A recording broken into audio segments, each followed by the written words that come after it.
Muito bem, estamos aqui em ótimas companhias, eu, Jean Luciano, é óbvio, e também junto com o querido doutor Ismael, muito bem-vindo, psiquiatra, um homem que dispensa comentários e apresentações. Pastor Rogério sempre fala muito bem de você. Essa bondade, pastor Rogério. É um homem de Deus, né? Tem que... Né? Homem, segundo o coração de Deus. Já que falamos no dito cujo, está aqui o dito cujo. Pastor Rogério Goulart, um homem de Deus, amigo, pessoal, gente boa. Prazer, sempre é muito bom estar aqui. Rapaz, até esses dias eu me vi lá no YouTube e eu disse, não é que eu mesmo? Chique demais. Gostou de se ver? Gostei. Muito bom. E o pastor Guerra, que está ali sempre, ali bem arrumado, um homem sorridente. É isso aí, né, pastor Guerra? Bem-vindo também. Estar com vocês aqui de novo. A gente brinca muito aqui, realmente, porque são temas sérios, mas a gente quer expressar, acima de todas as coisas, que esses temas eles podem ser revertidos em sorriso, em alegria, em cura. Então, a gente vai dar início hoje a um tema que é o tema chamado depressão. E essa depressão, ela tem sido considerada aí uma doença chamada uma doença aí, até doença do século, Sim. né?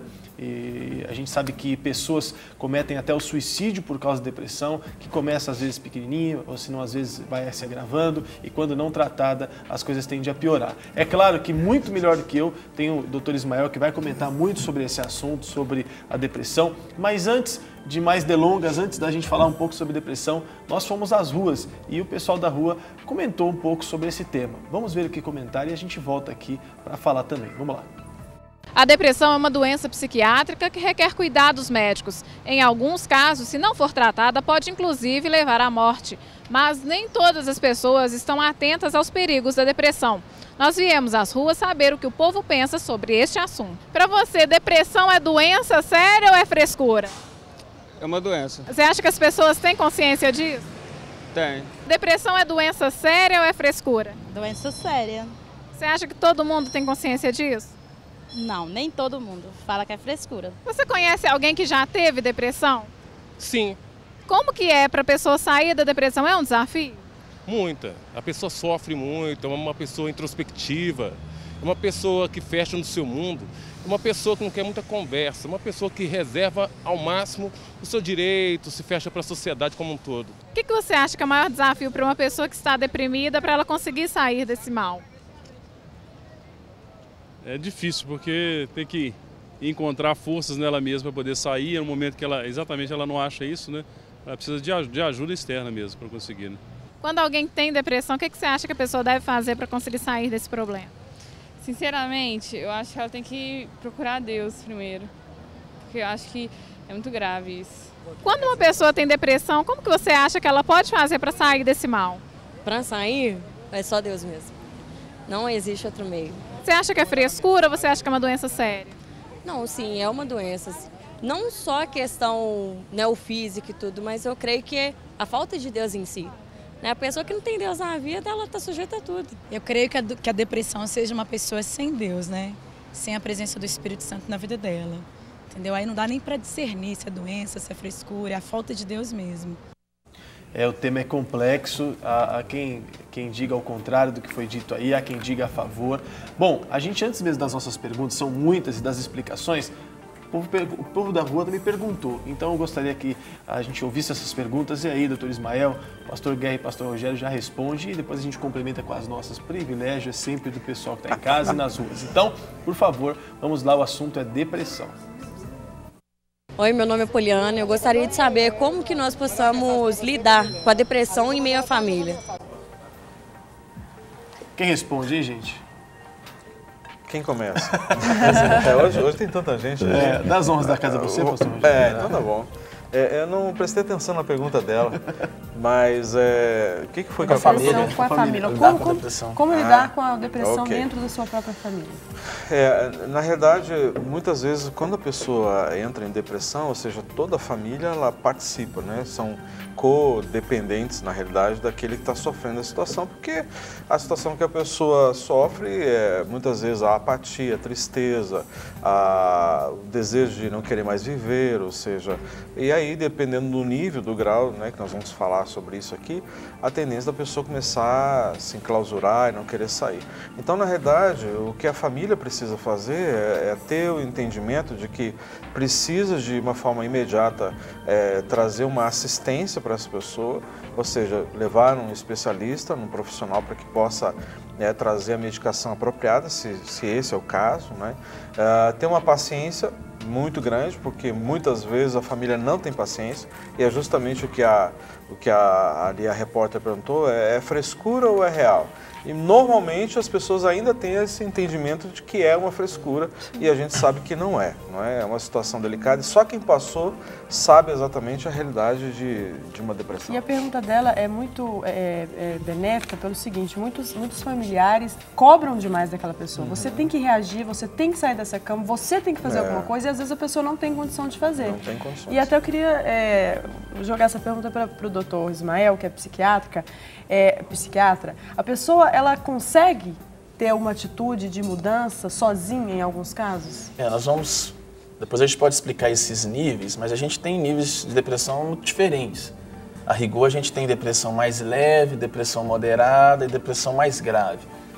Em níveis iniciais, leve, moderados, algumas pessoas conseguem buscar ajuda, elas têm uma iniciativa porque elas veem uma repercussão que elas têm social, uma repercussão no trabalho, nos relacionamentos pessoais, mas em casos às vezes mais graves, a pessoa mesma ela não consegue ter a iniciativa de buscar ajuda. Em outros momentos, as pessoas até têm essa consciência que elas estão tendo a limitação por causa da depressão, mas que por preconceitos que a sociedade impõe e que às vezes até a própria fé, né, a gente pode colocar isso aqui também, a pessoa não busca ajuda porque ela acha que é um problema que é manha, que é uma doença de rico, ou que é falta de fé, ou que se ela é cristã, ela tem Deus. Até alguns telespectadores falaram isso, né? Não, é falta de Deus, e não necessariamente é isso. Então isso às vezes também impede a pessoa de buscar ajuda. Aí entra sim a família. Quando tem esse preconceito, ou quando a pessoa já está num grau tão intenso que ela mesma não consegue ter a iniciativa de buscar a resposta para o problema dela. Né? Doutor, você vai aprofundar agora nessa resposta. Tem uma pergunta que é para você responder exatamente sobre esse tema, e a gente quer que você se aprofunda mais, dizendo sobre esses níveis. Vamos lá, próxima pergunta. Olá, meu nome é Priscila. Eu queria saber como posso saber se eu estou com depressão ou apenas com uma tristeza profunda. Pois é, a pergunta dela é importante. A gente vive uma sociedade hoje interessante, onde a felicidade ela virou uma obrigação. Sucesso. Onde você não tem a mínima paciência com a dor, com a angústia, com a tristeza. E a própria Bíblia diz que um tipo de tristeza, até a tristeza de Deus, produz arrependimento para a salvação. Então é normal o ser humano sentir tristeza. Apesar da sociedade querer que todo mundo que esteja triste tenha uma drogazinha da felicidade que a gente possa dar e sanar o problema. Mas a depressão não é só uma tristeza, ela é acompanhada de outros fatores. No geral, a depressão é uma tristeza desproporcional àquilo que a pessoa vive.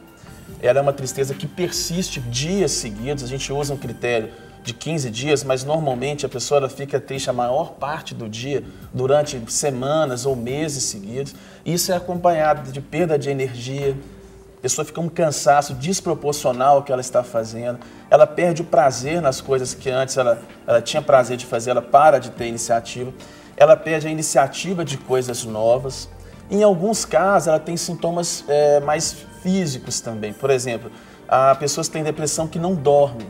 Então, às vezes, a insônia é uma manifestação de depressão. Ou, às vezes, a pessoa dorme demais, só quer ficar deitada, só quer ficar no quarto. Há, por exemplo, sintomas tão diferentes que você pode ter perda de peso e pode ter ganho de peso. E em algumas situações, isso é importante a gente já adiantar, que a depressão não deixa a pessoa apenas triste.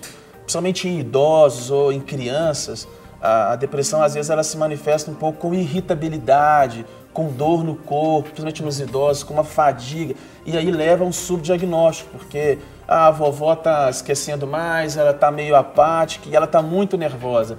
Aí todo mundo acha que ela mudou o comportamento e às vezes o idoso, ou mesmo as populações que a gente chama de populações especiais, a criança e o idoso, elas manifestam a depressão de uma maneira diferente. Então assim, respondendo a ela de uma maneira simples, não é só uma tristeza com perda de energia, com perda de prazer, com perda de iniciativa e com sintomas físicos que às vezes acabam acometendo. E normalmente A depressão ela pode vir, principalmente em pessoas que têm história na família, sem um fator causal. Porque a gente tem muito aquela ideia assim, você vai entrar em depressão quem perdeu o emprego, quem está mal no casamento, quem perdeu um parente. Quem tem um motivo. Quem tem um motivo e não necessariamente. As pessoas podem viver um momento bom na vida, podem estar numa fase produtiva e entrar em depressão. Principalmente pessoas que têm uma genética, que têm história de depressão na família. E quanto mais sintomas a pessoa tiver, eu presumo que mais grave é o nível da depressão. Claro, a gravidade a gente estratifica pela intensidade dos sintomas e se tem repercussão. Algumas pessoas, por exemplo, têm depressão que elas têm, não atrapalha o convívio delas de trabalho, elas continuam indo na escola, continuam frequentando a faculdade, elas têm um nível de depressão que as incomoda, que as prejudica, mas esse nível não é tão grave. E a gente chega a níveis mais extremos, onde a ideação suicida, onde as pessoas não querem mais viver, tentam suicídio, ou tem sintomas que a gente chama psicóticos, são casos mais graves. E aí só uma dica, né, já que a gente está num canal onde a maioria das pessoas que nos assistem elas são cristãs, normalmente quando a gente vai lidar com algum irmão que está em depressão, a gente pergunta para ele se ele quer suicidar, normalmente eles falam que não.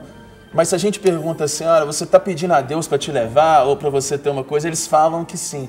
Então, normalmente, Jesus podia voltar para me levar, e não é tanto pelo anseio da glória, é porque está tão insuportável. Alívio da dor. Quer sair do ambiente onde está. Que foi o exemplo de Elias, né? Elias, ele, quando entrou em depressão, ele não pensou em suicídio, mas ele disse, Deus, basta, toma a minha vida que eu não estou aguentando mais, me leva que eu não vou aguentar sobreviver. O Maurício ligou aqui, não sou eu, óbvio, mas daqui de Belo Horizonte ligou e perguntou, quando você tem algum compromisso que só você pode fazer, você tem que fazer e você não tem a mínima disposição, isso é sintoma de depressão? Olha, se for uma coisa seletiva a um determinado compromisso, não necessariamente, que às vezes é uma dificuldade que o sujeito tem em um ponto específico da vida dele, onde ele vai procrastinando, né?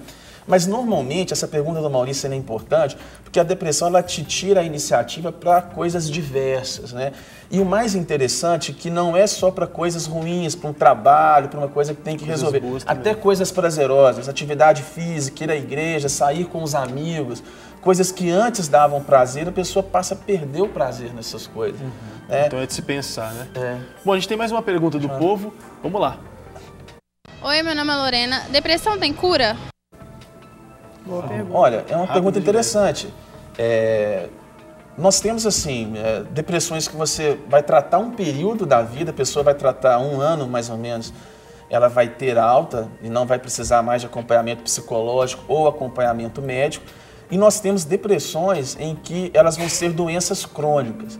E isso é muito importante a pergunta dela, porque algumas pessoas tomam medicação por um período, fazem terapia por um período, melhoram e depois elas suspendem o tratamento porque elas acham que estão curadas.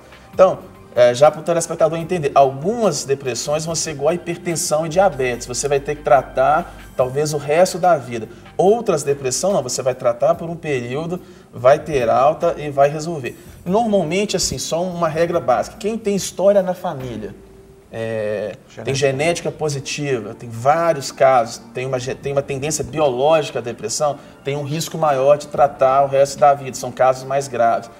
Quanto mais jovem a pessoa ter depressão, também indica uma tendência a essa depressão se manifestar ao longo da vida.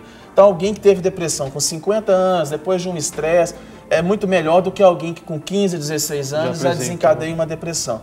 Isso vai depender da intensidade e, é lógico, dos fatores, e aí é uma questão que o pastor Rogério conhece bem, dos fatores psicológicos, sociais, espirituais que a pessoa tem. Lógico que as pessoas que têm suporte familiar, social, que têm redes de relacionamentos, que têm uma boa vida espiritual, essas pessoas elas têm uma chance muito maior de ficar livre da depressão.